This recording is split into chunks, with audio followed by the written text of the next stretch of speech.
In my last two videos on identity, I showed you something that most people have never seen. I showed you how an identity gets installed without your permission, how one event becomes a belief, and how a belief becomes an I am statement, and how that I am statement runs your entire life whether you choose it to or not.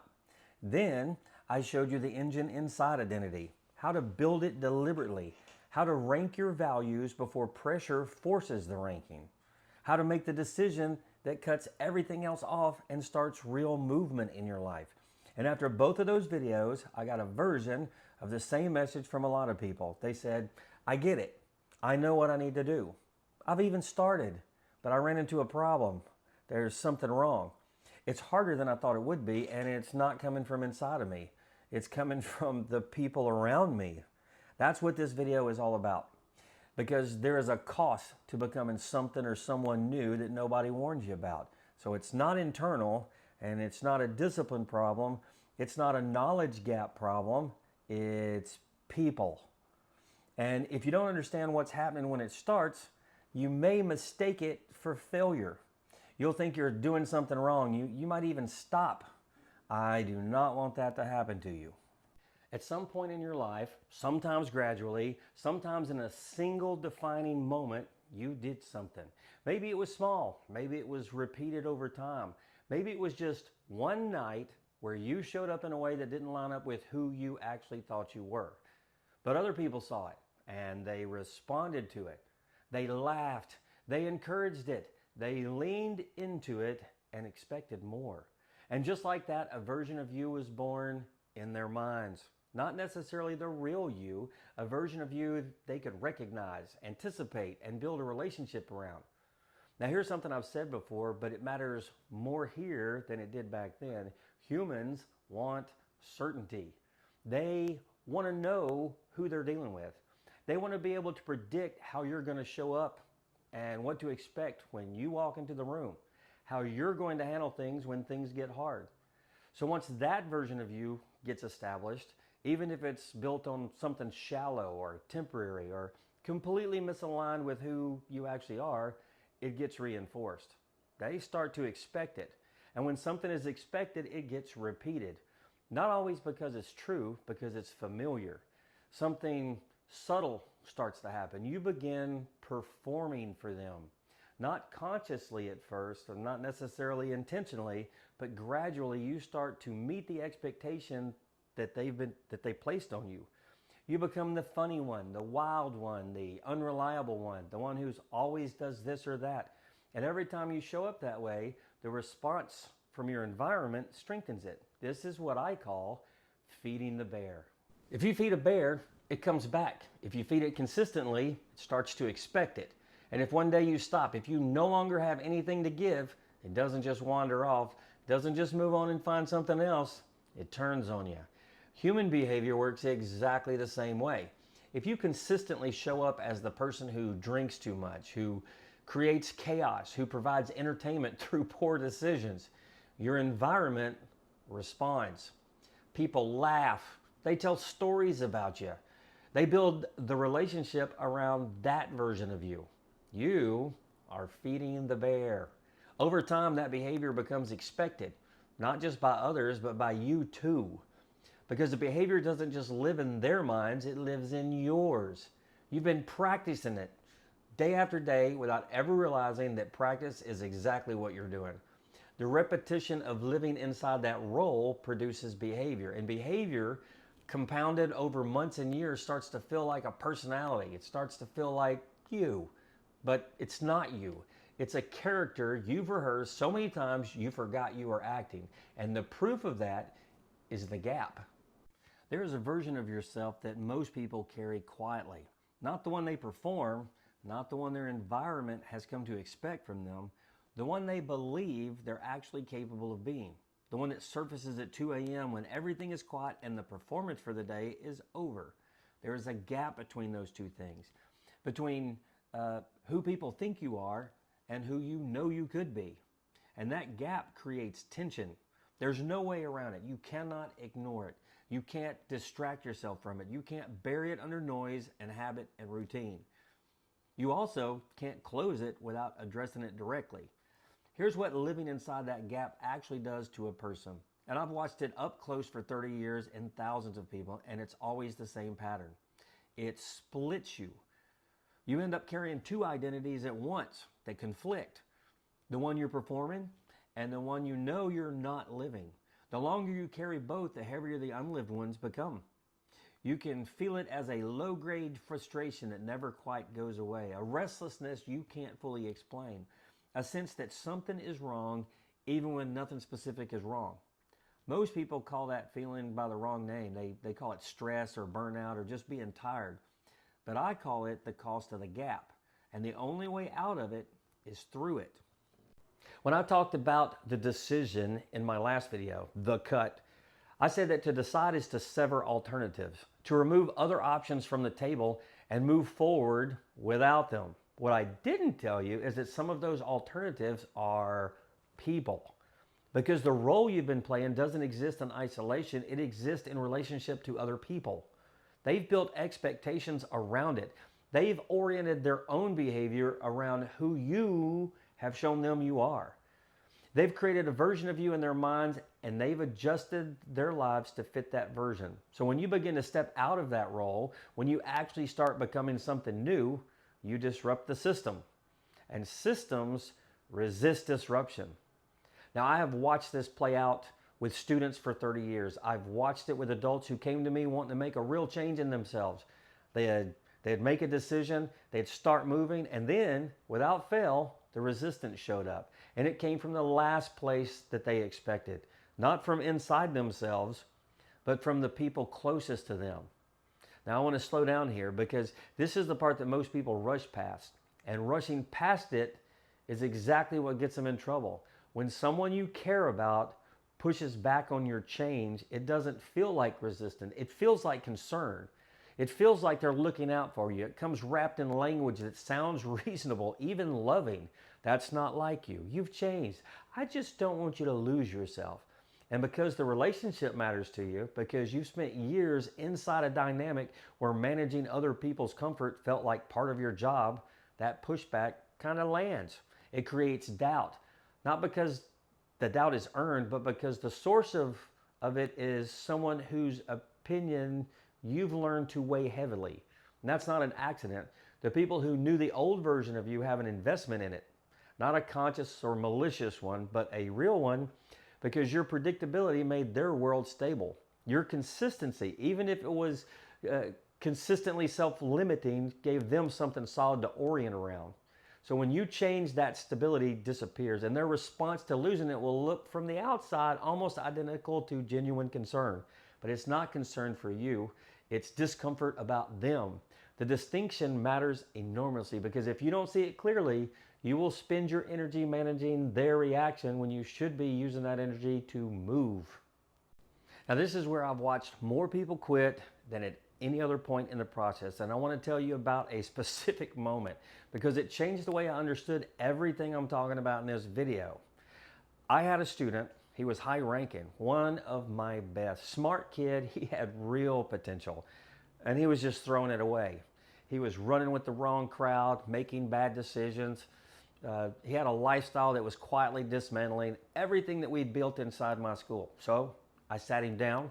I said what I needed to say. I laid it out clearly, what I was seeing, what it was costing him, what was available to him if he made different choices. And when I finished, he looked up at me and with a slow smile, almost like he was singing it, he goes, "Mr. Wilkinson, I know what to do. I know it would be better for me if I changed, but I'm not gonna." And he wasn't defensive. He wasn't ashamed. He was settled, like a man who had already made his peace with the decision before he ever walked into that conversation. And I have never forgotten it. Because most people assume that the ones who don't change just don't know any better. And that if you could just show them clearly enough, explain it simply enough, make the cost visible enough, they'd move in a better direction. That student knew. He saw it completely. And he chose the familiar version of himself anyway. Not because he was ignorant, but out of attachment to the role, to the response produced in the people around him, to the version of himself that everyone, including him, already knew how to deal with. That smile told me everything. It wasn't the smile of someone who didn't understand. It was the smile of someone who understood completely. And he decided the known was worth more than the better. That is human culture at its most powerful. It doesn't hold you in place through force, it holds you through familiarity. Through the quiet, constant suggestion that who you've been is safer than who you could be. It wins without a fight. And the people who never change, they let it. In the last video, I told you that to decide is to cut, to sever alternatives, to remove other options from the table and get to moving. When I said it the first time, I was talking about habits and patterns, the direction you're going in your own life that had to be cleared away so something real could be built in its place. This time I'm talking about something harder. And I'm not going to sugarcoat it because sugarcoating it would be dishonest. Some of the alternatives you have to cut are people. Now, not all of them. And the process isn't about walking away from everyone who knew the old version of you. But some relationships, you have to be honest with yourself about what they were actually built on. Because when you stop feeding the bear, you find out very quickly which relationships were real and which ones were arrangements. An arrangement is not a relationship. An arrangement is a dynamic built around the version of you that made someone else's life easier, around the entertainment you provided, around the predictability you offered, around the way the old you fit into the particular shape of their world. When you change, when the shape changes, the arrangement breaks.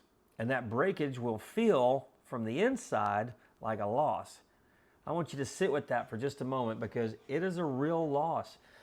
Even when the thing you're losing wasn't actually good for you, the losing still hurts. The absence of something familiar creates a specific kind of grief that people don't talk about enough. And if you don't let yourself feel the weight of it honestly, it will find other ways to surface. You are allowed to grieve the version of yourself you're leaving behind. You're allowed to grieve the relationships that can't make the crossing with you. What you cannot do, if you're serious about this, is let that grief become a reason to stay. Because here's what I've come to call the relationships that remain after the filter. It's not a loss, it's a revelation. The ones that hold through the change, that adjust, that make room, that stay curious about who you're becoming instead of insisting on who you were, those are the ones that were real. You don't find out which relationships those are by staying the same. You find out by moving, and the moving costs something. That's not a flaw in the process, that is the process. Now I want to bring this somewhere that I think will hit differently than everything I've said so far. Because most people hear everything I've described, the role, the gap, the cost, the resistance, the filter, and they file it under personal development. This is about me and my choices in my life. And it is. But it doesn't stay there. Identity doesn't stay contained. It transfers. Now, I've worked with children for over 30 years. I've watched thousands of them come through my school, starting as young as 3 years old, and some of them training with me for over a decade. And in that time, I've had a front row seat to something most people never get close to observe at close range. I've watched children become their parents, not because the parents sat them down deliberately and said, "Be like me." That's not how it works. Children don't build their identity from what you tell them. They don't absorb your instructions. They absorb your repetition. They build themselves from how you handle frustration when dinner is late, from what you say about people who aren't in the room, from whether you follow through when following through is inconvenient, from how you carry yourself when something goes wrong and you're certain they're not watching. They're always watching. And what they're building from isn't your intention, it's your pattern. So here's what that means for everything I've talked about in this video. The gap you're carrying, the one between who you're performing and who you know you're supposed to be, that gap is visible. Not necessarily to your coworkers, not always to your friends, but to your children who are watching the unedited version of you every single day. They see it and they are building from it. A parent's unresolved identity doesn't stay contained inside the parent's life. It shows up in tone and reactions and what gets prioritized when things get hard. It becomes the model. And children don't absorb the model consciously. They don't decide to copy it. They simply practice what they've observed long enough that it begins to feel like their own nature. And eventually, under their own pressures in their own lives with their own children someday, they perform it as if it were simply who they are. Because to them, it is. This is what I mean when I say identity is not taught first, it's transmitted. The gap you decided was too costly to close doesn't disappear when your children grow up and leave. It goes with them. So here's where I want to land. If you watch the first two videos, you have the framework. You know how identity forms. You know how to build it deliberately. You know the sequence, the chain, the decision that starts real movement. This video was never about giving you more information. It was about telling you the truth about what happens when you actually try.